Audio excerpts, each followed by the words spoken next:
this is the one That's the that. one that keeps tightening it. Yeah, see, it doesn't tighten all the way down, it just spins. Well, if the light's gonna I make have another one if you like, That's more sturdier? Yeah. well, pretty like That? I like the look of this one. And if Okay. it doesn't topple usually without the light, so maybe I just manage. Okay. the light is not what The did it. light Light is didn't do very it. light, No. yeah, the light doesn't weigh anything. Could we have it on hand so I can grab it later on? We have the extra podium, the extra podium on the side, so in case. So what we're gonna do is have them, the last page. This Yeah, last page. that's fine. See, have it like that. And then just be careful opening it. Or do you want it open? Well, I was gonna have it open so I didn't have to top it Yeah. at the beginning.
Y que los pies del lodo de Dios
gentlemen, welcome to the internationally acclaimed Santa Monica Playhouse. Before the show begins, a brief reminder.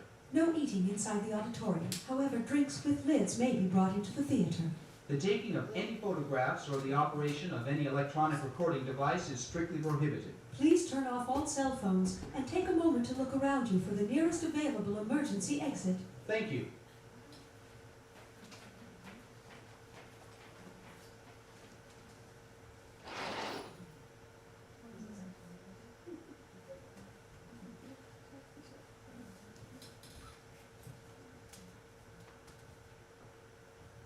Welcome to Love on the Other Side of Death. My story today is about Michael Brooks, nicknamed the Rook. He designed this insignia. It's a bird rook on a castle rook. And in Michael's words, the Rook is Brooks without the BS. Let's go meet him. First, we'll see Loss in this video clip. He's conducting interviews at IRL Alpha, a weekly meetup in Venice on cryptocurrency and all things Web3. He's about to call over his favorite hacker, Brooks. Don't worry if you don't understand all the jargon. I was confused too when I was first trying to get to know this Web3 world. You don't need to know any of that to understand this story. Let me go to my favorite hacker in this space. This dude is an absolute giga-chad, a DEF CON legend, top 0.5% hackers in the world, former head of security at Snapchat. I was gonna say Spotify, but Snapchat. Let me pull Mike over here. Brooks, come over here, man. Hey, what's going on? Oh my God, man. Tell us a little bit about your career working in the hacker space, working red team, blue team. Yeah, so, been writing exploit code for a minute now. I want to say 06. 06 was first time publishing, so coming up on, oh my God, 20 years, 18 years of exploit development. Man, I'm getting old. Well, you didn't get any older, did you, Michael? Just 4 hours after this interview, you died of what seemed to be a sudden heart attack on February the 1st last year at just 37 years old, 1 week shy of the 2nd anniversary of legally becoming your son. But first, I just need to let you know that writing and rehearsing this play concurrent with the most devastating loss of my life was challenging. I had intermittent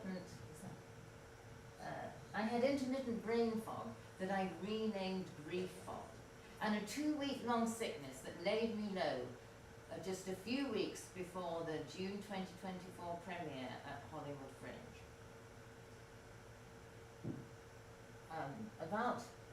Surviving loss and living with grief is stressful.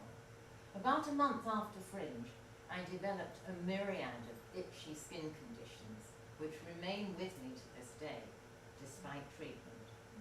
The constant irritation, the still too frequent grief fog lapses, and living with Michael's absence as a daily part of my life was made rehearsing this show rather difficult. I have here a book of memories in case that grief fog comes down. So let's go back to the beginning of our story. How did it happen that a relative stranger of 35 years old at the time became my child? In 2015, after my husband died, I divided my house in Topanga in two so that I could afford to stay in my home, and I set the downstairs up as an Airbnb. In mid-March 2020, as the pandemic was just beginning, but wait, Michael, we can sometimes hear each other from the other side of death. Do you want to step forward and help me tell our story? Oh, you do? Great. Fire away. Start with how you found me. It was kind of almost accidental. I set forth this intention of like, hey, I really want to live permanently in Topanga because it's a safe, wonderful place. I was searching on Airbnb for a really cool place to be, And I actually goofed on the dates. This place didn't actually show up. But I was off by one day on the dates, and this place did show up, and I was just like, oh my god, this is the place. Like, it has everything. It is so beautiful. Just, this is the place. I've heard you say, when you talked about the photos, that when you saw them, you thought, I want this to be my forever home. My first glimpse of Michael was of this good-looking stranger with a beard and wild black curly hair flying wildly as he rushed around the house trying to find the way into the Airbnb he had booked on the wrong day. You really liked it once you were here, right, Michael? It was in the woods. It was isolated. It was my own studio. I had my own walls, my own place to be. It had privacy, security. It had comfort. It was so cozy. It had all of these aspects of a real home that I wanted. Michael had been in the Airbnb about 3 days when I thought, wow, this COVID-19 thing is really serious. I must leave immediately for Rosarito, Mexico. 2 of my oldest friends of 45 years, Sushari and Maureen, lived there, who were once part of the same feminine spiritual community as me. And I couldn't leave them with their poor health and a long walk to the stores. They needed me and my car immediately. So I asked Michael, would he like to rent downstairs for what he could afford? I didn't know if I could stay here longer than outside of Airbnb or whatever. But after the pandemic hit, it was clear that Airbnb was like not a good business to run anymore. It was, the world's imploding. So Mary stopped listing on Airbnb, and I really want to be here permanently. And she came to me and she was like, yeah, you want to live here? I'm like, oh, like, do I? That was literally what I was thinking. I'm like, yeah, I'd love to live here. She was just like, yeah, I'd love to have you as a tenant. Like, you're nice. So I packed hurriedly, and I took my little dog Pixie and myself off to Mexico before the threatened closure of the border. Sushari, that's Sushari, is the name of the deity of love in my faith, turned out to have cancer, and so I stayed on to take care of her for what became 18 months.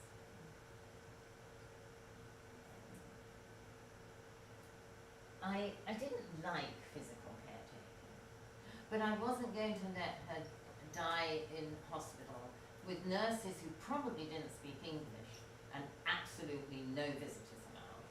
Remember how scary those early days of the pandemic were?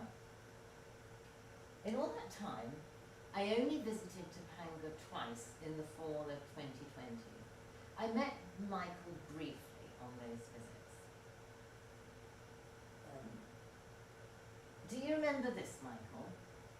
We crossed paths one day outside the house, and you came up to me, eyes wide and all excited. I'd really like to buy this place from you one day, Mary. I paused. I didn't want to curb his enthusiasm, but I knew I had to say no. I think the fairies want there to be feminine spiritual leadership on this land for a bit longer, Michael. The fairies are the name I give to my spiritual guides. That's fairies with a capital F, not nature spirits. They're servants to higher up angels, and sometimes I hear literally through the fairies what the Divine Mother wants of me. Fast forward to September 2021, when Sushari died peacefully in her home. I began a long period of living between Topanga and Rosarito, driving up and down every couple of weeks with my little dog Pixie, so I could support Maureen in her bereavement and her increasingly poor health. Once I was in Topanga for a week or so at a time, Michael and I began getting to know each other. Michael, what are your memories of those early days? I really like chamomile tea, and she actually doesn't like chamomile. I made a really nice chamomile tea with oat milk and stevia that I really enjoy. I poured her a cup, she took one sip, and she's like, oh, I love this. I was like, really? And she's like, yeah. And it was genuine. It became one of her favorite teas. And we really just bonded over this. And so she would come down and she would be like, hey, make some more tea for me. And I'm like, oh, absolutely. And so, over tea, we started just bonding, and she was just like, what's happening in your life? Like, who are you? She wanted me to better understand me. And as we built trust, I started opening up about my birth parents and like my path here and how, I had a really traumatic upbringing and how important it was for me to stay here and have my privacy and be protected and stuff. And she was just really blown away. And with all the chaos in the world, it felt like the only thing that was really solid was just, us coming together and having this ceremony of and everything being orderly, everything outside of being scary and chaotic. And now we have some sense of order between us in this, over a table. A sense of peace, a place for love. As we started talking and bonding over tea, I really think if Michael had been a typical American who only drank coffee, he wouldn't have become my son. I was walking in the gate after taking Pixie out, and Michael came stumbling out of his front door. I saw the line of his back shimmer and move. Now, I usually only see things in my mind's eye, so I thought, wow, he must be a powerful magician. Michael stood swaying slightly and said, the fairies really want me to share something with you, Mary. Trust me. So you said that twice. Do you remember, Michael? Looking me straight in the eye. So I said, okay. I followed him into his room, and he took me over to a little table with a plate with a line of white powder on it. Michael, are you trying to give me cocaine? No, ketamine. No, I didn't know what ketamine was, but I said, okay. Michael, tell the audience a little about ketamine before we go on with the story. I'm a very wounded person. Because of the abuse that I had as a child, a form of PTSD, complex post-traumatic stress disorder. We're all looking for ways to repair ourselves. And ketamine is something that is, I think, really misunderstood. Ketamine, it allows you to kind of step back and find a safe space. Now, during this time, I was using ketamine on my own I felt it as therapeutic and healing, and it is being used more and more in therapy. I really like this new wave of psychotherapy where they're open to psychedelic mushrooms, like MDMA and ketamine, like all of this. I'm so supportive of this. It's a safe space. It's really, I saw ketamine as kind of a warm blanket. I'm using this to help better understand myself, to help heal wounds inside of my body. But what I'm doing is I'm painting a painting, and I'm experiencing that painting as a drop of that paint dripping down the canvas, experiencing the paint. The paint experiencing the painting. That is the psychedelic experience of this world where, gravity is pulling you forward, and you have to surrender to it. And it is beautiful, and it's scary, but it is life, and you understand yourself better by the end of it.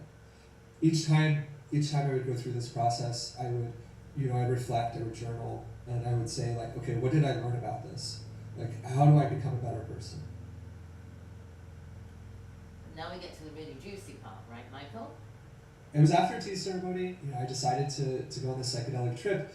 I had done enough to put me into a K-hole, but I was rather lucid, which is very unusual. It defies all reasoning, even looking back at it. It's like, I should have been just peacefully lying in my bed, enjoying a psychedelic experience. But I was actually walking around, and I had this voice talking to me. It was very insistent. It was a friendly voice. It was like, hey, you should do this with Mary. And I was like, what?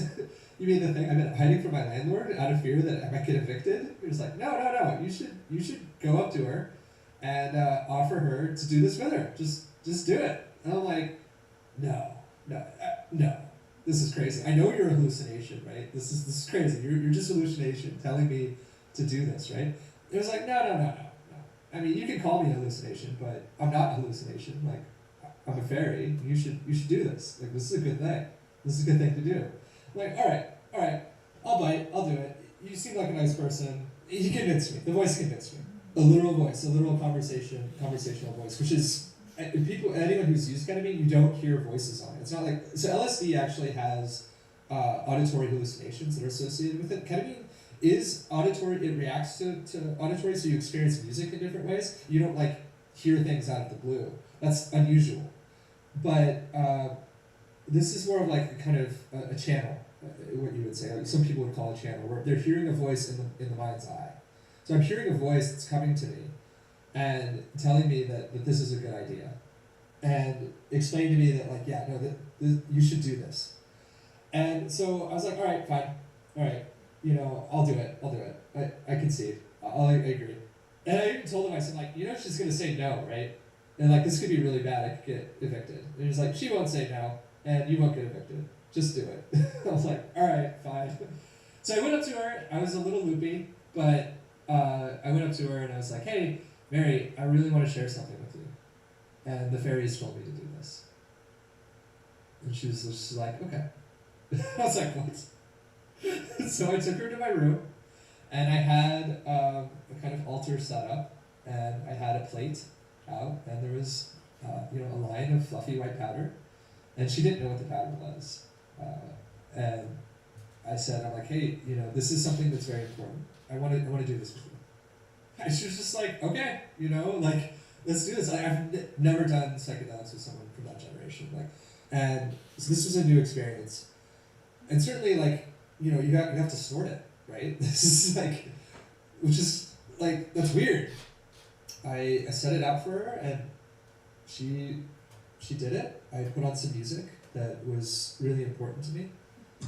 I laid her down on my bed, and so I put that on repeat, actually, because it's very soothing. It's very soothing. You're not bothered by it being on repeat because you're experiencing the music in a very different way. Hey, Michael, I have to come in here. I didn't find the music soothing.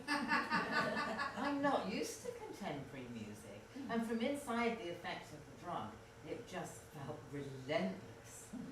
When I could speak, I said, hey, Michael, could we have some different music? It's so repetitive.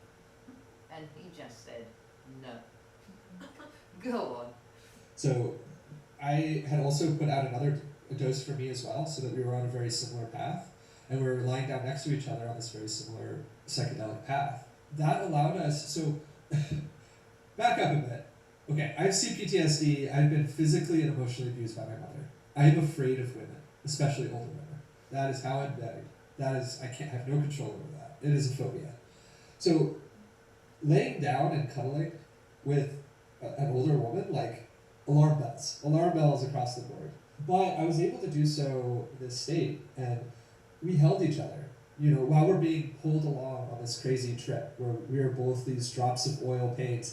We held each other and surrendered together, floating down this river.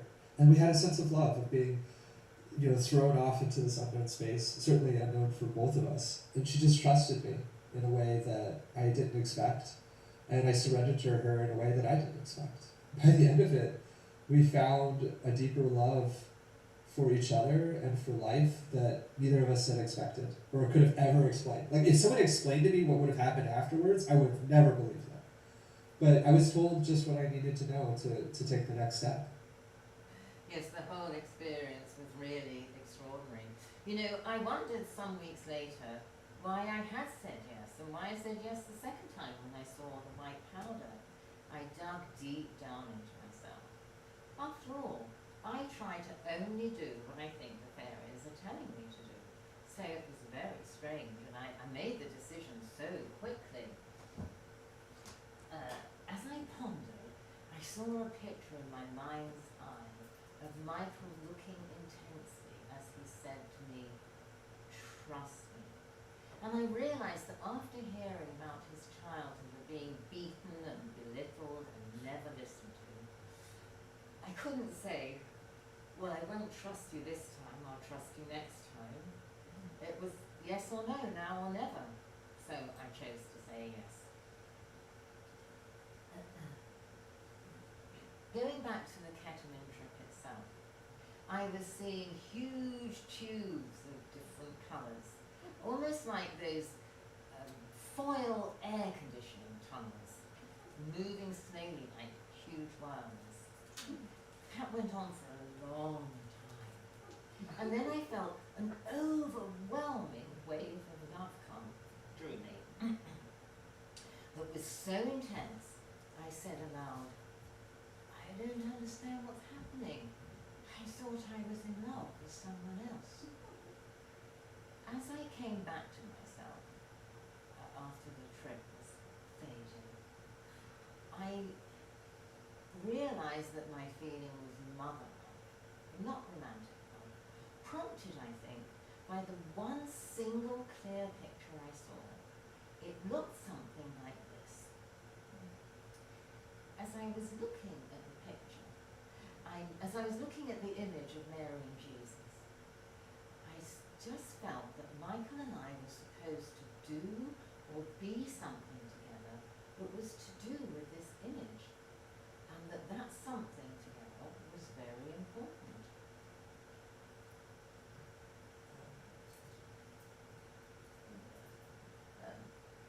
As my mind cleared, I felt Pixie rolling around my right calf as though she were cuddling me, and Michael was on my left, holding me and stroking me. There was nothing sexual about it. I felt very safe and protected. Later that same day, Michael asked me if I would be like a mother to him. At the time, I assumed he had suggested the trip with that in mind, but much later I found out the idea had come to him when he felt the wave of love pouring out of him. That wave of love that came from me or from heaven was just what he needed. So I said yes, I would be like a mother to him. I was grateful to feel free to channel the mother love that was flooding my heart into his hurt places. The ketamine trip happened on November the 21st, 2021. We had only been getting to know each other about 6 weeks. 4 weeks if you take out the time I spent in Mexico. The next day, I woke hearing the fairies saying to me, Michael can go or Michael can stay. But he can't stay and then go because he will spoil the big magic. Now, I didn't know what big magic was, but I knew I had to ask Michael 2 questions. So later that day, I said to him, and I had no idea this was going to come out of my mouth, I said to him, Michael, do you realize you will know me all your life? He said, yes. I said, no, I mean until one of us dies. And he said, yes. I said, I was astonished. I said, what do you mean, yes? He said, last night I saw a vision of you on your deathbed. Well, as you know, that's not the way it turned out. But it did come true that we would know each other until one of us died.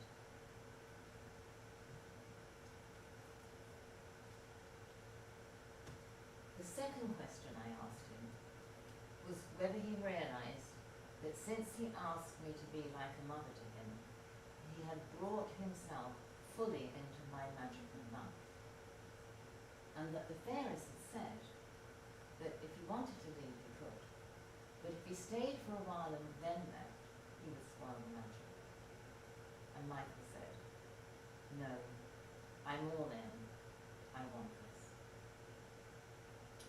The next day, just 2 days after the ketamine trip, I woke knowing that I was supposed to adopt Michael legally.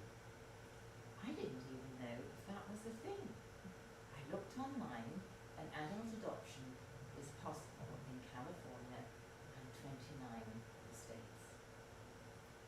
As I lay in bed thinking about this, I felt as though I were astride a horse, and behind me I could see hundreds of horses lined up as if for a charge, preparing for war. Now, that vision made sense to me. I'm a warrior, a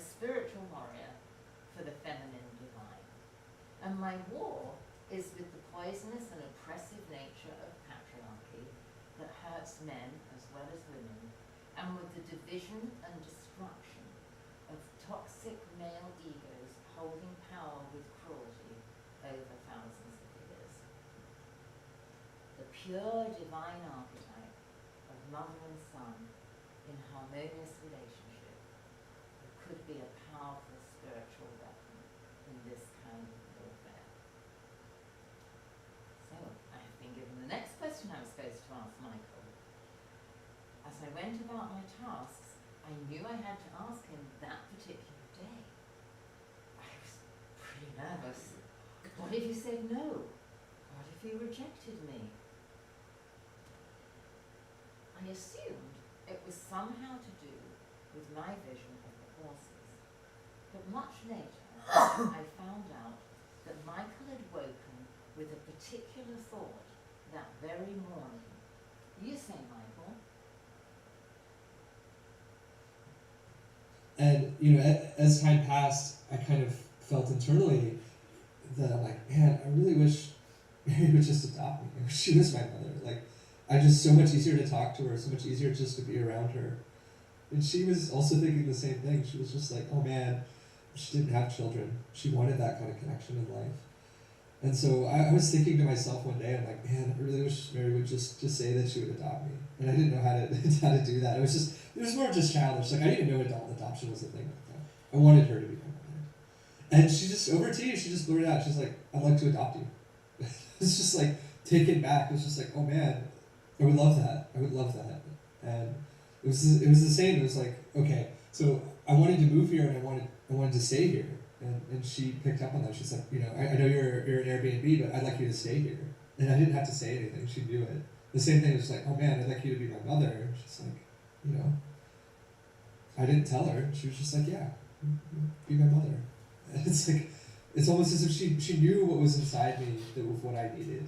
And that it was also what she needed. And that we were brought together. Well, it was the fairies who knew what we both needed, not me. And so the conditions were set up so that Michael could become my son and I could become his mother. That was what was wanted spiritually, a pure manifestation of the mother archetype and the son archetype, channeled through true servants of the divine. And what better vision than Mary and Jesus to plant the seed of a mother and son archetype? There's no male saviour in my faith. It's strictly all feminine. The divine solar mother and her lunar daughter reflecting her bright light. And yes, we use spiritual statues and pictures from spiritual traditions all over the world. It amuses me that God used the vehicle of snorting a drug to bring about magical happening. But indigenous peoples have used psychedelics for ritual since time immemorial. I guess this was a modern version of that, using the tools at hand. God moves in mysterious ways, her wonders to perform. But I might have chosen not to have trusted Michael, and out of fear, he might not have obeyed the fairy voice. We both trusted, and we were both fearless. We played our parts in the way that was asked of us. A big reason the whole thing worked as God wanted was that we were both servants of the divine. Michael only recently. He'd been an atheist until in March 2021, a year after becoming my tenant, he announced on Facebook, I have converted to Christianity. He told me later he had encountered an angel who opened his heart to loving God and told him that he, Michael, would make miracles happen. Michael had been warned about our miraculous encounter 8 months before it occurred. In the early days of our new mother-son bond, he said to me one day, I love you the way I love God. wow, I thought, I don't quite understand that with my head, but I feel that in my heart too. So I replied, I love you the way God. We both need this. We both need love. There needs to be more love in the world. Because that's the thing. There isn't enough love, right? Finding love when everything else is at odds. It's about finding a real connection. And everything that got us here, you know, it matters not. All that matters is that, you know, we have each other, we have a family, and that we're moving forward. The day after the adoption was decided, I returned to my other life in Mexico, supporting Maureen in her bereavement and her increasingly poor health. I was full of love. I was overwhelmed with love. Love for the baby Michael had been, for the child, for the teenager, and of course the grown man. I was texting freely and frequently until I got this message, full of love, but letting me know that Michael's communication needs were very different from mine. He needed much less interaction. Oh, hello, Mary. Oh, it's so good to hear from you. It's so good to talk to you. And yeah, no, it's just a lot of messages. It's just very intense. It's a lot to go through. But I'm reading through all of it, and yeah, you know, I understand. Yeah, it's a lot. But I understand where you're coming from. I feel you. I understand you. I recognize you. I see you.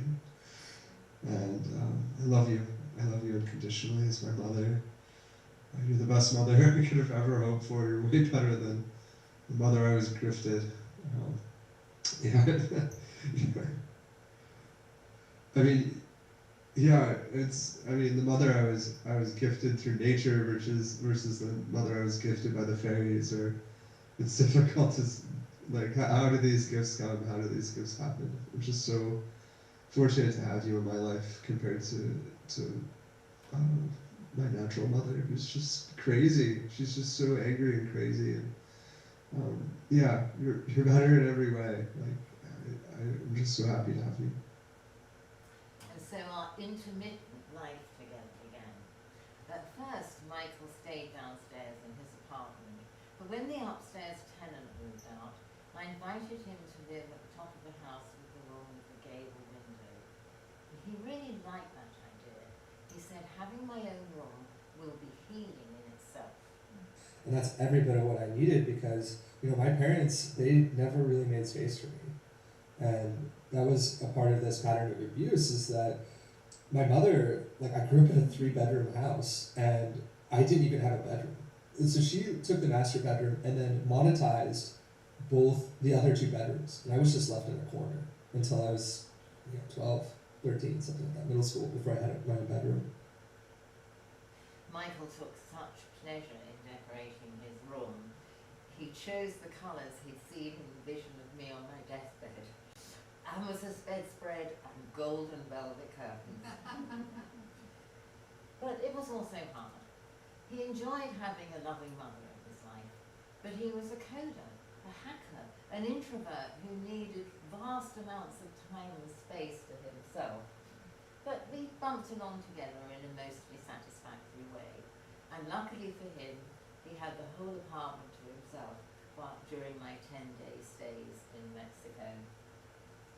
The legalization of the adoption was very important to Michael. In February 2022, as we drove from a joint vacation in Rosarito, Mexico, to the San Diego train station where Michael was going to return to LA, I saw the email arrive from the lawyer that the judge had ruled on the adoption. Michael was now legally my son. In the train station car park, as we said goodbye, he called me mother for the first time ever. I mean, Mary is my mother now. The judge ruled, and now officially on my birth certificate, Mary Guillerman is my mother. And, like, she won that. I mean, I won that. I'm just so grateful to have Mary in my life. I'm so grateful for this path. I think there was so much uncertainty to get here, and yeah. So after the paperwork went through, I'm like, in England they say mom, but I'm like, can I call you mom? She's like, yes, you can call me mom. bicontinental family household. You can call me mom instead of mom. And so I do, and she really likes it. She lights up when I call her mother. It's just something that she never thought she would hear, and I know that. And so I'm happy to give that to her. Did you notice the formal adoption making a difference to you, Michael? It did, because there was no longer a way of like, okay, if we had a disagreement, I could always just walk away, right? But now, if we have a disagreement, we have to work it through. And so, we never really were at odds, but it just naturally, like, you know, you're living together, you're in a household or whatever, like, disagreements arise. We have to be able to work it through, and we have to be able to hear each other out. And so, formalizing the agreement really meant we had to have tools in place to settle any disagreement. And so it was really about having a both legal framework, but then an emotional framework along with it. That was one of the things that really impressed me about you, Michael. There's no doubt you were really wounded. But now that you had a mother who apologized for her mistakes, including those occasional freakouts when your solitary nature seemed to push me away, a mother who listened to your brilliantly creative ideas, who comforted you when you were sad or lonely, and who bought you special treats whenever I went shopping. You drank all that in. You changed more in the 2 years of adoption than would be usual for somebody as wounded as you. And I say that as a psychotherapist by trade. Another good piece of God's planning, because I was understanding when the trauma triggers kicked in. A few months in, you shared an email you'd written to your birth mother with me. You said, "I feel like a human being and a son for the first time in my life." In late 2022, a high school friend in Tucson invited us both to his November wedding, my first airing outside Topanga as Michael's mother. As we drove past his elementary school and his high school, and then went to his childhood home. And as we stood outside, he pointed at the gravel and said, "There used to be a tree there that I hid behind." And I thought, "Oh, hide and seek." So then Michael added, "I would hide behind the tree from my mother, who was trying to find me to beat me up." Michael's mother was a difficult mother in many ways. As a child, it was just like, what are you doing? Like, this is just traumatic. I would have my Christmas presents taken from me and sold. Oh, we don't have enough money. I have to take your Christmas present and sell it in order to buy clothes or something. It was just like, look, I'm 5 years old. You can buy used clothing. I want to have a remote control car. As Michael learned to trust me and my complete commitment to him, he began to show me the internal distress that was underneath his sociable and friendly mask. I don't mean that his joyful, playful self wasn't real. It was real. But he was used to keeping his wounded parts hidden as part of surviving and functioning. His mind tortured him. His birth mother's perpetual criticism and denigration, now a permanent internal voice. In the privacy of his own home, he was often depressed or anxious. But he worked diligently on his many ideas for tech startups, persevering despite disappointments. And he accepted my support and love. His mental torture didn't stop completely, but his friends started noticing the changes in him. The trauma triggers triggering outbursts much more rarely. He seemed a lot happier. Fast forward to November the 21st, 2023, which was the second anniversary of Michael asking me to be like a mother to him. I had an acting class on that very day. And you'll notice the joy in my face and on my in my eyes. Take a look. Today, November the 21st, 2023, is the beginning of year 3 of me at now 71 having an adopted adult son.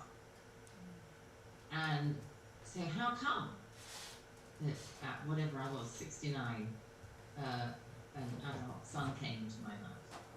And I thought today I'd tell the story from his point of view. I was radiant with love, and now you have heard the story from Michael's point of view. About a week before Christmas, Michael said, I'm going out for a while, and I don't know when I'll be back. I saw his lips move and say all those words, and I don't know when I'll be back. But what I clearly heard was, I won't be back. I've noticed recently that I felt a frisson of fear whenever Michael said he was going out. And I put both those things down to the fact that my father pretty much disappeared out of my life after I was about 7. So I thought it was like an ancient abandonment. But given what happened 6 weeks later, I think it was a warning or a subconscious preparation for what was to come. But let me not get ahead of myself. My dog Pixie had had her first heart attack in August 2023, and now we're in January. She had hung on, getting weaker and weaker, lying at the top of the stairs, or the same place, sometimes 5-6 hours, until she had the energy to go outside to pee. Pixie adored Michael. Whenever he came downstairs in the morning, she grabbed her little toy in her mouth and wagged her tail and waited to see if he would bend down to give her his special good morning. A few days before he died, she camped outside his door for 2 days and 2 nights. Do you remember, Michael? You came out of your door one night and nearly fell over. With the help of her animal communicator, Cindy, I kept track of how much pain she was in and whether she was ready to be helped to die. She kept saying, not yet, not yet, I love sniffing. And one day she said, almost ready. I phoned the vet, and she came and helped Pixie on January the 17th, 2024. My sweet, lovable and loving dog was gone. We buried her in the bells. After Pixie died, I still woke every day with joy in my heart. I had loved her dearly for 12 years, but I'd had a 5-month-long goodbye, full of gratitude for every day that she lived. After she died, I thought to myself, I'm waking in joy because Michael is still in my life. Michael was in a different place. His startups had serious investor interest. He really seemed on the brink of success. One day, an investor mentor of his invited him to lunch at the Los Angeles Country Club, which has a dress code.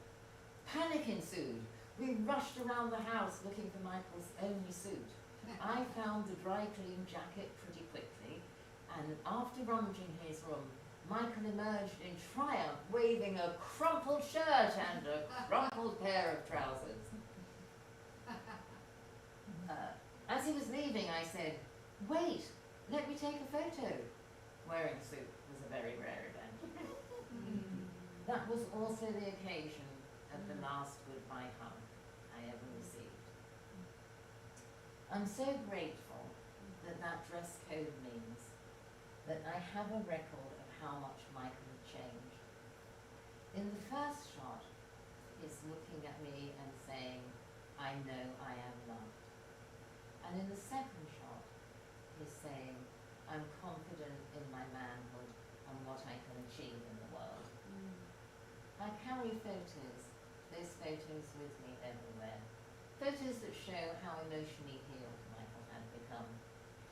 And I take comfort in looking at his beautiful face every day. Fast forward to February the 1st, 2024, the night of Michael's death. A few weeks earlier, he had invited a homeless couch surfing friend at the meetup we saw at the top of the show to come and live on our property. And he'd moved in 5 days earlier. So the night of the meetup, Michael's new friend, I'll call him Guy and Michael, left for Venice while I was seeing a client in my outside office.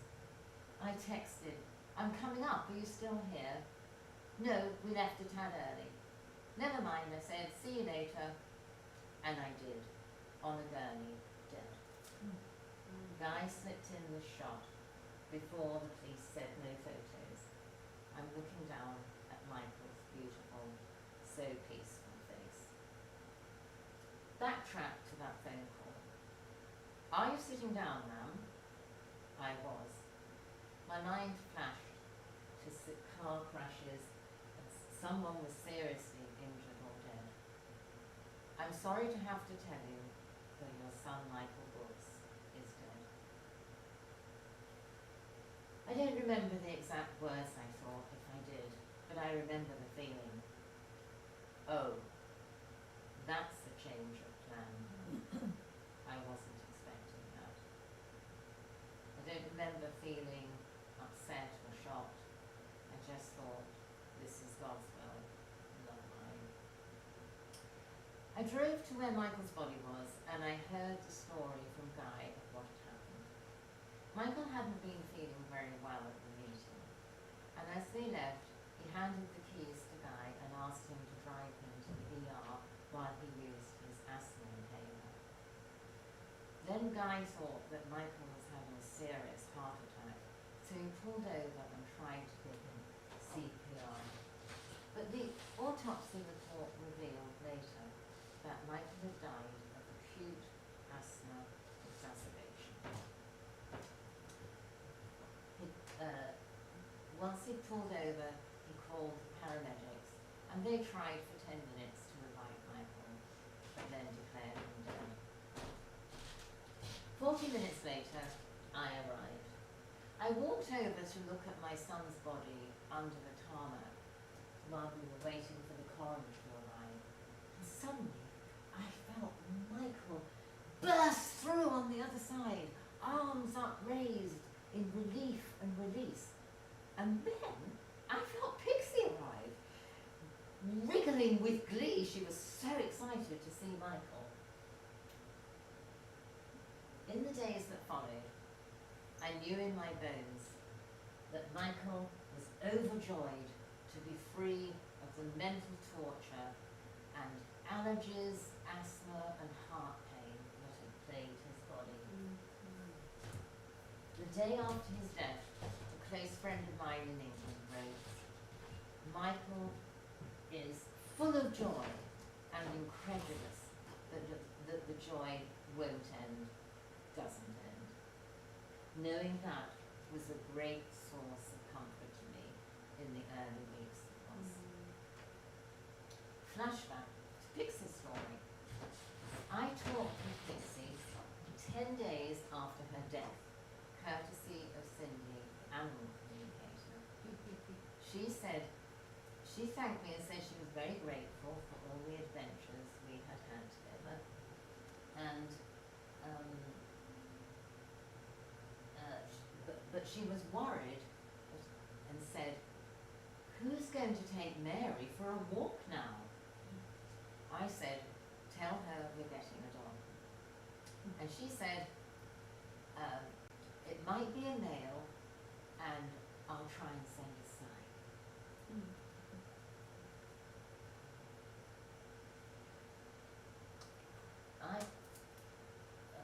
While Pixie was alive, Michael and I had, after Pixie died, we'd been planning the dog we were going to get. We were going to get golden doodle, mid-size, and Michael wanted to give the dog a human name this time, so he suggested the name Clementine, which I liked too. And in a curious twist of fate, that song, oh my darling, oh my darling, oh my darling Clementine, thou art lost and gone forever, is actually about the death of a child.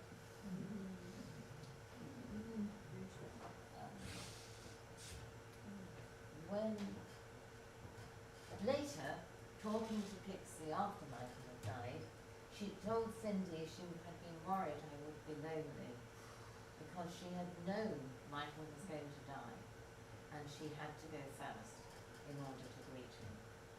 Remember, I felt that happen before I heard that from Cindy. On the 3rd of February, just 2 days after Michael died, a thought popped into my head. I could get a dog for my birthday, which was in 2 weeks in the middle of February. I am not thinking consciously about getting a dog when my son has only been dead for 2 days, but that's what popped in. I googled for a breeder that cared about the health of golden doodles because they often have health problems through interbreeding. I wanted the breed and size Michael and I had decided on. And I found a breeder in Alabama, and on the webpage there was a dog that looked a bit like Pixie. Then I saw the name. Remember, the name Michael had chosen for the dog was Clementine, which is an orange citrus fruit. The dog's name was Mango Orange. There was Pixie's sign, and he'd been put on the website on February the 1st, the very day of Michael's death. I bought him online right away. But I couldn't call a male dog Clementine, so I shortened the name to Clem. A few days later, I was looking for a photo when I found this one. I cannot explain it to this day. I don't know anyone called Clem. Here's a sweet moment. The day after Michael's death, I felt him high up in the sky. And in my mind, I heard the words, I'm with God. Those 3 words echoed and warmed my heart and reinforced the feeling of joy that I had felt coming from Michael when I stood near his sheet-covered body. On February the 6th, Alden, a close friend of Michael's, who had lived with us for about a year, and Michael and he called each other brother, and I called him my foster son, he came to LA to support me in my grief, and so we could grieve together. We went to the Sacred Crossings Chapel and said our goodbyes, tucking flowers and loving notes into the silk shrine. As we drove home from the Simi Valley Chapel, through the Santa Susana Mountains at the north end of the San Fernando Valley, Alden and I both saw images of Michael and Pixie giggling together. They were both so happy on the other side, free of bodily pains and so full of joy. At that moment, you could feel they didn't understand why we were sad. Soon afterwards, I bought this set of laughing Buddhas.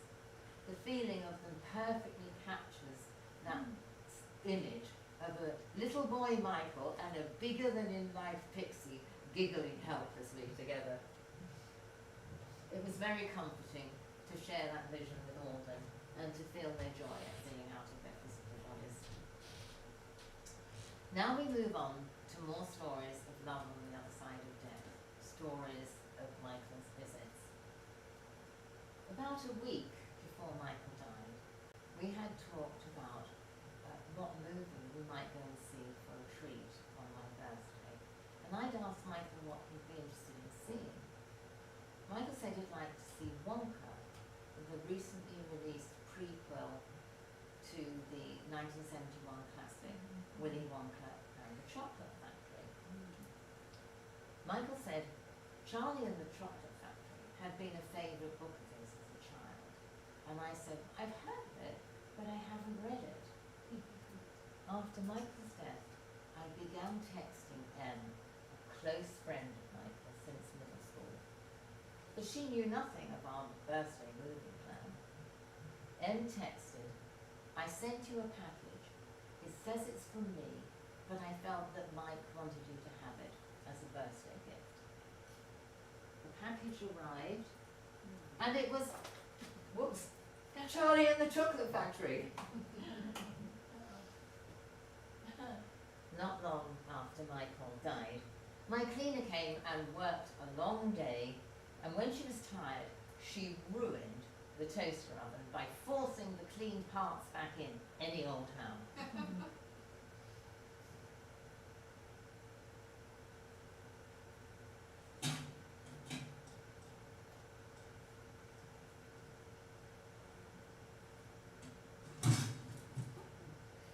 I was distraught.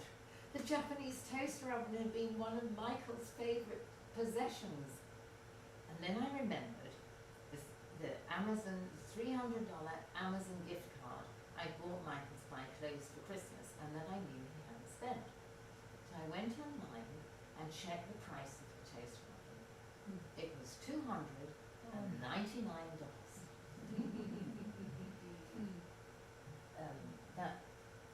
The coincidence was so strong, I felt it was Michael's way of making sure I got a big present from him. And as he never read any manuals, and I do, I discovered extra things about the toaster that made it a special present. The Thursday after Michael died, I was at IRL Alpha, the meetup we saw at the top of the show, and I started talking to a man I'd never seen there before. His eyes were so full of light. Zachariah said that he'd never visited Topanga, and so we arranged he was going to come the following Monday. When Monday came, it was deluging rain, and he phoned up to say, could we reschedule? I said, would you mind awfully coming? I could really do with support. This is only about 5 days after Michael died. Very sweetly, he came. And as we ate lunch, I saw Zachariah's eyes widen suddenly a few times, and he jumped up and down as though he was startled. And then he told me that he'd heard Michael say several times, thank you for coming to hang out with my mother. A week or so later, we went to eat lunch at Wee Chippy near Venice Boardwalk, which do the best fish and chips. Zachariah said, Michael's saying he's happy you're pushing forward with your life. And I was. I was crying when I needed to cry. But I was enjoying something in my life every day. I even found myself thinking, I quite like this new life I'm building for myself. I was so grateful not to fall into depression as I had so much of my life, but to find meaning and purpose every day, despite my crushing loss. When people have a heavy weight of childhood trauma and neglect, self-care and care of the environment can be very challenging. Michael's room always had a carpet of discarded clothes intermingled with empty yogurt cups and spoons and empty cans of flavoured fizzy water. I didn't ask or expect him to change. That was his private space. But he did. He started coming downstairs carrying about 6 mugs at a time and leaving them in the kitchen. As a therapist, I appreciated what a big shift that tiny change was. When I first went into Michael's room after his death, I was astonished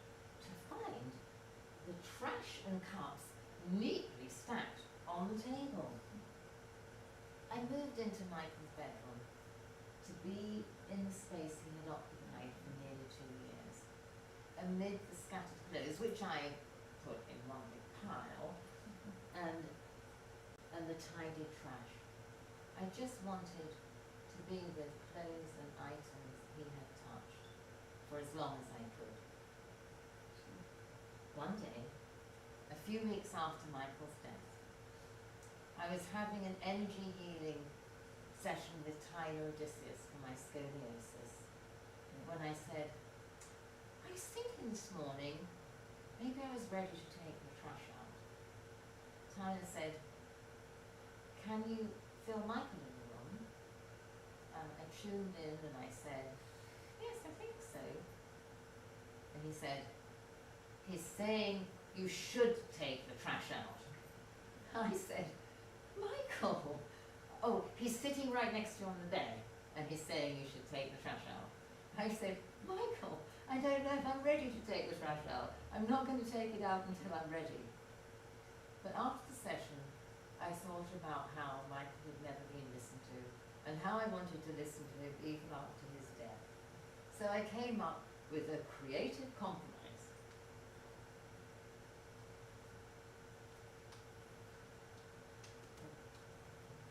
I collected the trash into a bag and arranged the remaining items into a sculpture. It gave me a lot of comfort to see Michael's t-shirts, Rook t-shirts, and his jacket and hat, whoops, over the chair. And I used to wear this cozy jacket and this hat when I went out to AI and Web3 events.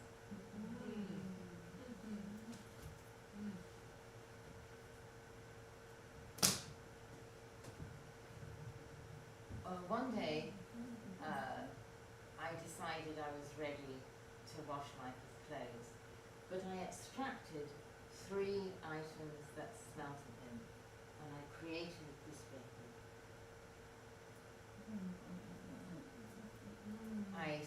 He sleeps in my bed every night, and sometimes I hold him all night when I'm particularly sad. The scent has faded now, but when I first made it, I would often just smell Michael's masculine scent.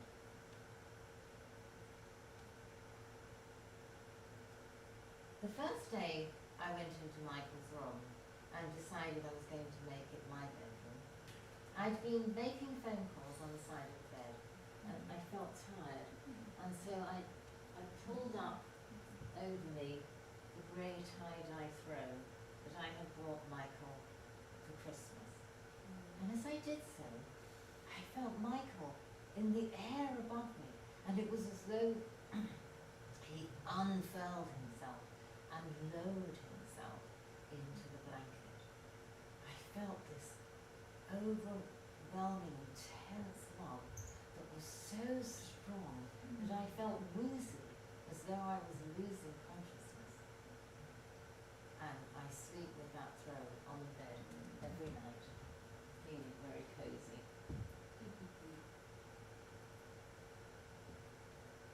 I bought myself several beautiful devotional objects.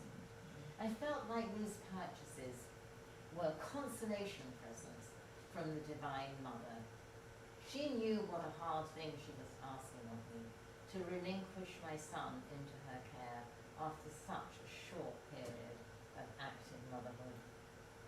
First we see Saraswati, an antique painting of Saraswati, the Hindu goddess of music and harmony, and then the laughing Buddhas we've already seen.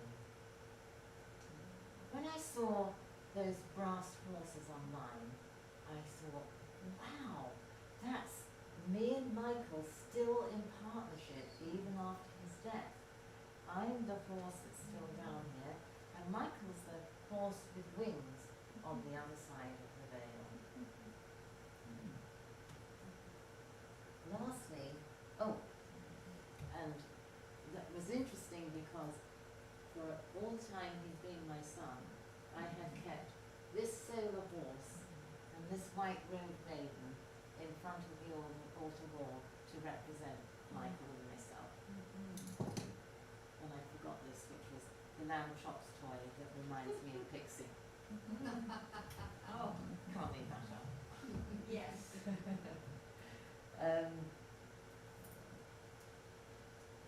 So lastly I bought other devotional images and statues that help me feel connected to the divine and my son.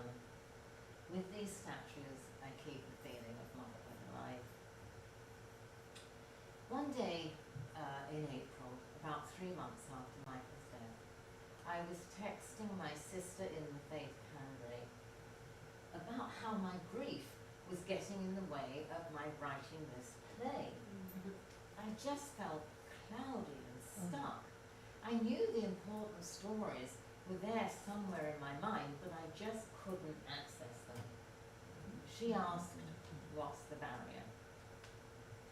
Here's a little of what I wrote that day. I haven't accepted Michael's death. The devotional part of me may accept it, but I don't. I'm grumpy. I'm grumpy to have known Michael for such a little time. Last night, I thought, I will never have the joy. Nothing could replace the joy of being with Michael. I will never have the joy of having a son. And I know that the side of me that accepts the Divine Mother's will lives in gratitude of what she was given, in acceptance of what is. But I just don't like anything that has happened since February the 1st. God, why did you give me such a delight and a joy only to take it away so soon? That's what I don't understand. No, I know, even I wouldn't want Michael to have gone on suffering when he's so happy not to be in his body and to be with God. Even I feel okay about Michael being free, feel good about Michael being free. But I don't want to live in this unhappiness and this loss. I just don't want to be without Michael. I don't want to accept the reality that's the truth. I want my son. I don't want him to have disappeared out of my life. I don't want him to just be an episode in service to the Divine Mother. I don't want being his mother to end. The next day, after having written out my grumpiness and sadness, I had an appointment with my dog Pixie's animal communicator, Cindy. She also works with humans, releasing stuck and painful feelings. As Cindy was releasing my feelings of being peeved, unsupported, of grief and abandonment, she suddenly said, Michael's here. He says he too wishes it was longer, or you had met earlier. He says it was wonderful to have that life after a lifetime without it. I felt those words go straight into my heart, warming me. Wow, I had thought Michael would be too happy at his release into the light to think anything about his time down here. And wishing we had met earlier, I could see how the timing had been perfect. Michael seeking shelter from the pandemic, my leaving for Mexico for 18 months so he could relax in a place of peace and safety in the countryside without a terrifying landlady. And if God's timing was perfect in the beginning of our story together, that meant that it was perfect now, even if what I was going through hurt terribly, even if I didn't know what was coming next. But I am bereft, left without my human moorings. I always have God, and I have kept my freedom from depression, which is a wonderful blessing. But what about me? I want to look at my son before he goes out and have him come back.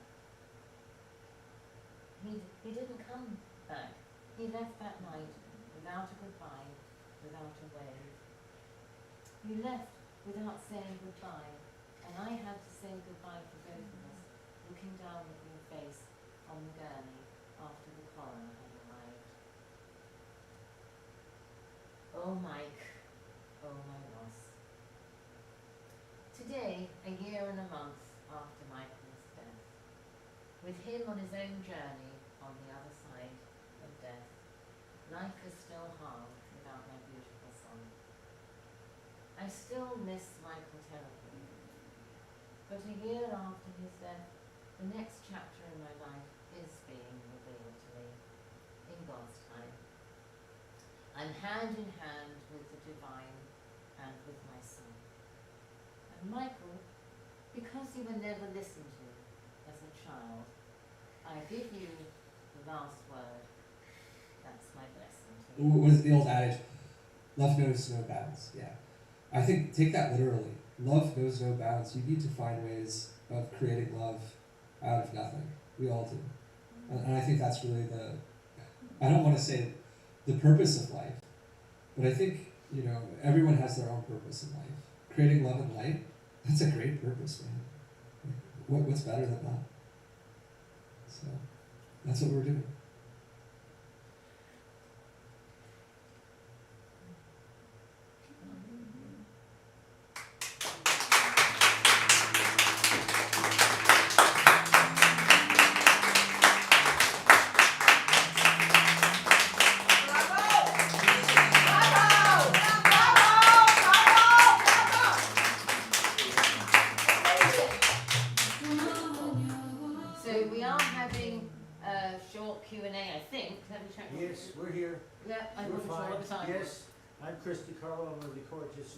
Here at Playhouse, and thank you for participating in our BFF and supporting Mary in her piece.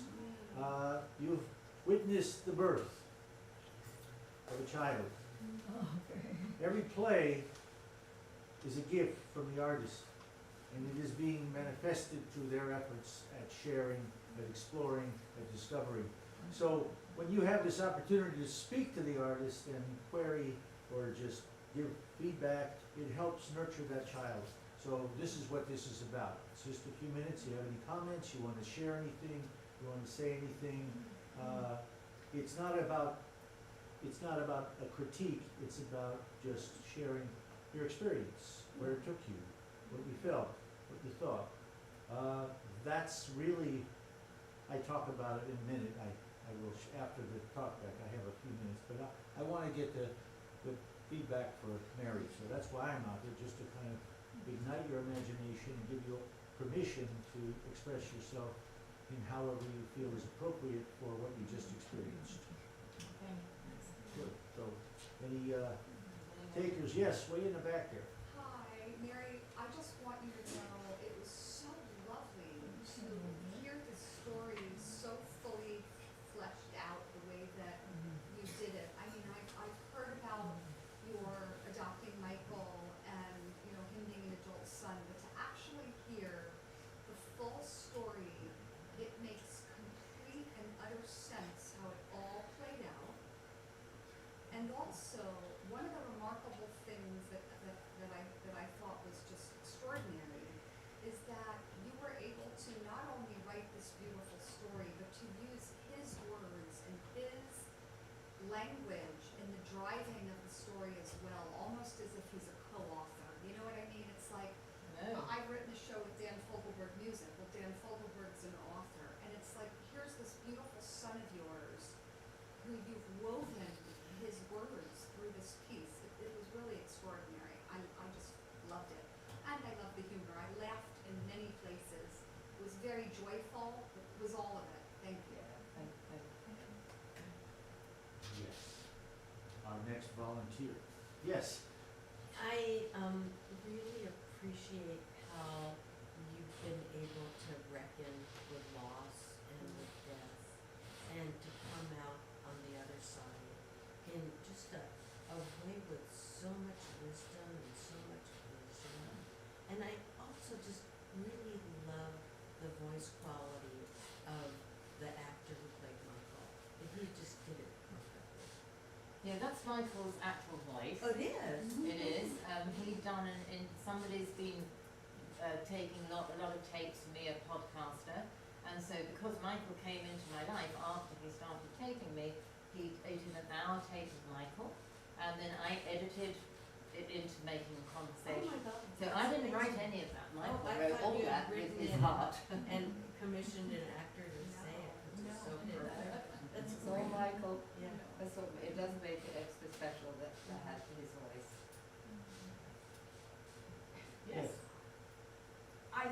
Michael. I felt he was right there, and the voice and the images, everything puts me in this incredible parallel space. The love between you and Michael is very evident, and his love with you is right there. And seeing the things, the clothes, the smell, it's very real.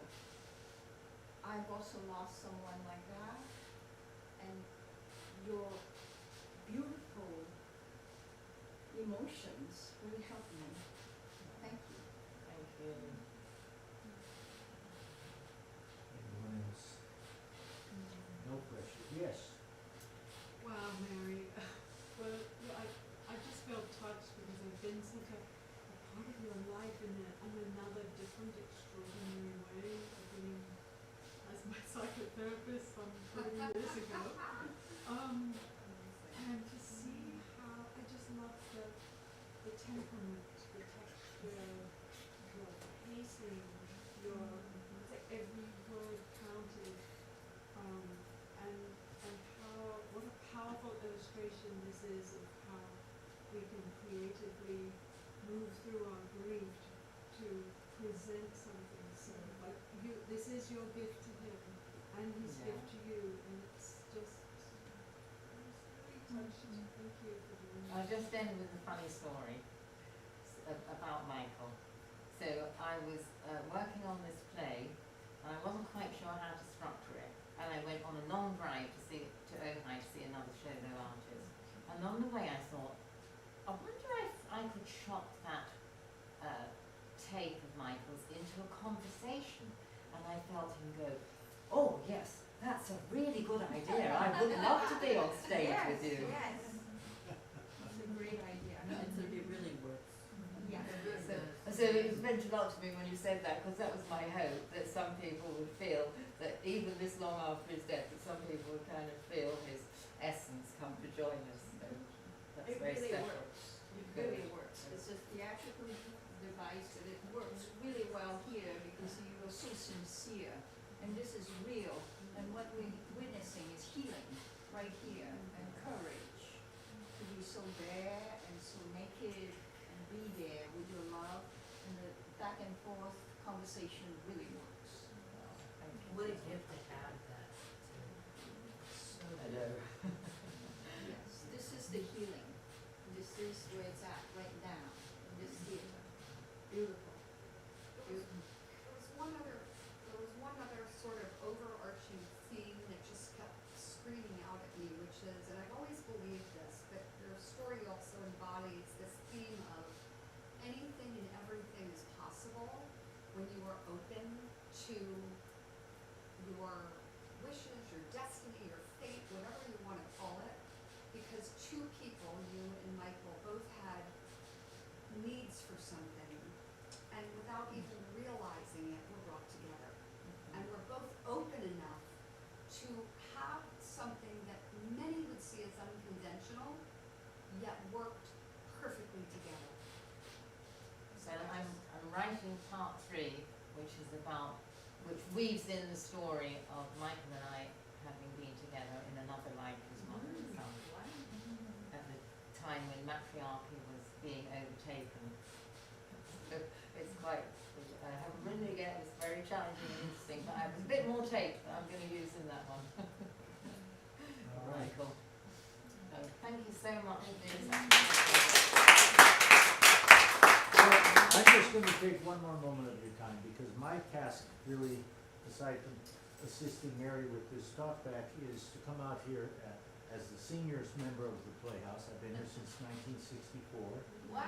I spent 2 years in Vietnam, but other than that, I've been here. And I survived Vietnam in 1969. And 30 years later, I had a thought. And the thought was, our humanity is our most precious resource. And it seems to me to be imperative we do all we can in our lives to nurture our capacity to experience and share that quality, that ability with those around us and the world at large. When you sit in that seat, you're doing something very special. And my job is to come out here and thank you for that task that you're doing when you sit in that seat. You showed up, you sat in the seat, and most importantly, you endured the entire performance.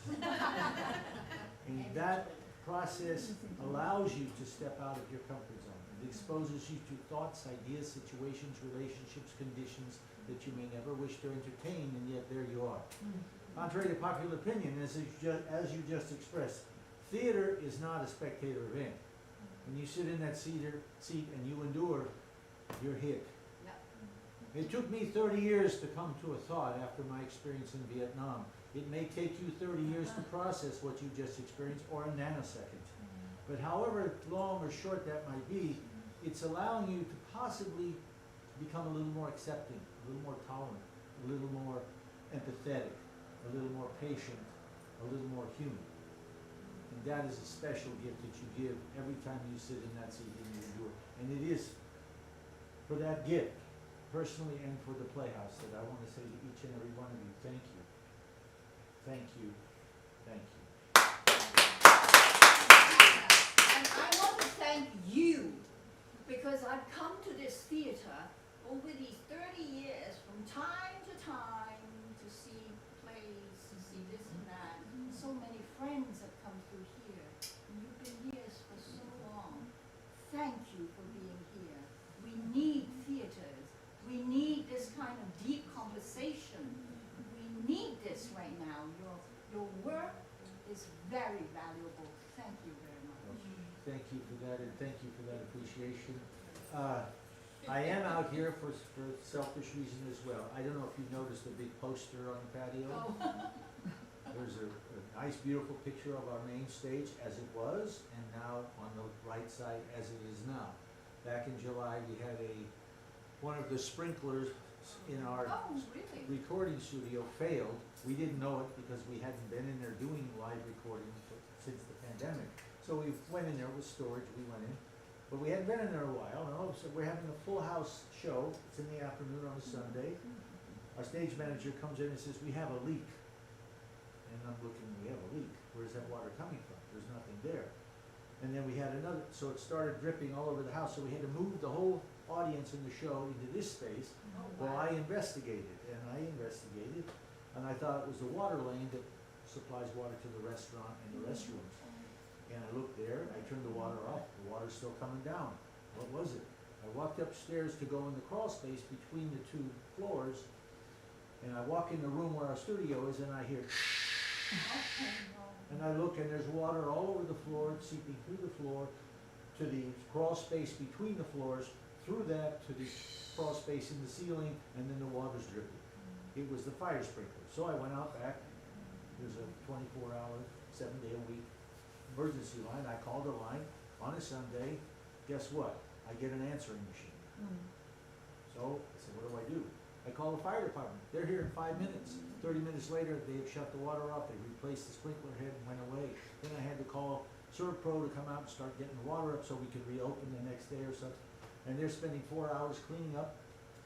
And just as they're about ready to leave, they've done all the work. It's beautiful, clean. They have the dehumidifiers. They have all that stuff happening. The whole ceiling comes down. Oh my God. Destroys all the seats, all the lights, everything. So that's where we are now. Our insurance company and the owner's insurance company have been haggling for the last 6 months. Who's going to pay for what? And then finally, this week, they finally started working on the space. And we know we're going to come up short. So we're asking every audience, as you leave, please put a little something in our Save the Playhouse basket. We'll take the deed to your house or your car. But your support, being here is your support.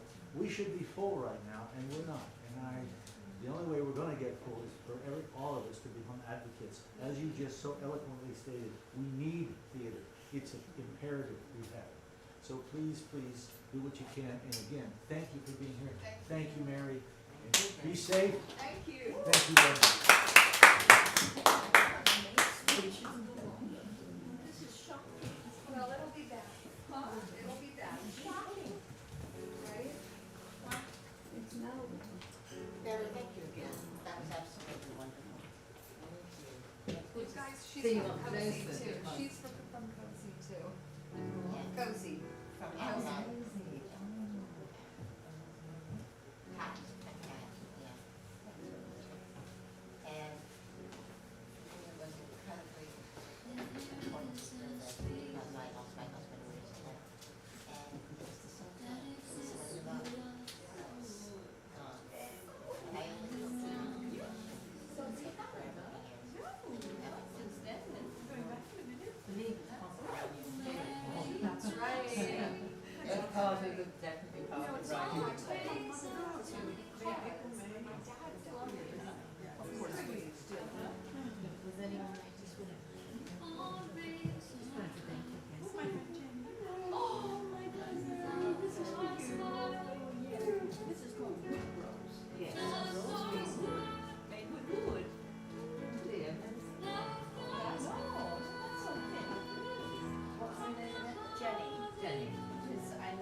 Yes. Many, And 30 known her a years. long time. Yes. Not as long as that. but Yeah. a long time. At least 30 years. 30, it's got to be No. 30 Since years. the therapy. No, don't think so. Yeah, must have been. 20. 20. More like 20. But I don't think I've even been here for 30 years. Oh, really? Oh. I only came in 99. Where did you come from? From England. Of Yeah, course, yeah. sorry. Came here to marry. The whole time I'm like, oh, she's English too. Sorry, of course, yeah. Well, So thank you Well so much done. for bringing Well something. done, well I done. don't think We we love had theatre, much we love theatre. within a Oh, well bigger done. audience before Well the done. pandemic. I was hoping it you've would find. inspired me. I wouldn't do this. No, yes. And it, yeah, and Jessica's, Stories to tell you. let me just tell you something really good. Jessica does free things. She has free, so you can get sense of visualization and write things and you know, an exercise and then perform it for class. It's on Zoom now, of course. But her classes that I was talking about when I did that little video for, it's only $39 for a 2-hour class. And there's 5 or 6 other students, and you each have 7 minutes to perform, and then you get feedback, supportive feedback from everybody. And so you learn so much watching the other people. Email me her information. Yeah, absolutely. So thank you so Thank much. you. for coming. Beautiful. You're beautiful storyteller. Did you enjoy seeing Sacred Crossing? I did. Yes. What is the altar? Where's the altar? Sacred Crossing altar. Chapel. Oh, Chapel, oh, that was sorry. the one in I Simi forgot to Valley. start Yeah. packing up. see, Thank you so and much. I helped you with packing some of this It's up. so challenging physically. Do you have a box that you put Yeah, things I've got a in? box full of candles. I'm just bringing bags out from here. And by the way, Crazy it's about so what? good. I just Oh. loved it. Oh, I just loved it. How can I help you? Okay, so How can I help you? maybe if you. You've got 2 of us. Yes, no, that's wonderful. Thank you, Pat. So this is the box that the candles go in. Okay, let me take that. And then this, there's one bag is just for the heavy brass things. Maybe this one, because maybe the same size.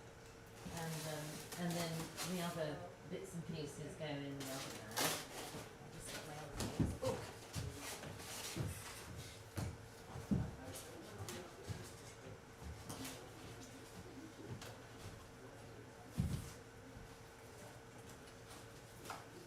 I think I need to have my checkbook, so I'm going to need a proper check because it's such a terrible thing to happen to them.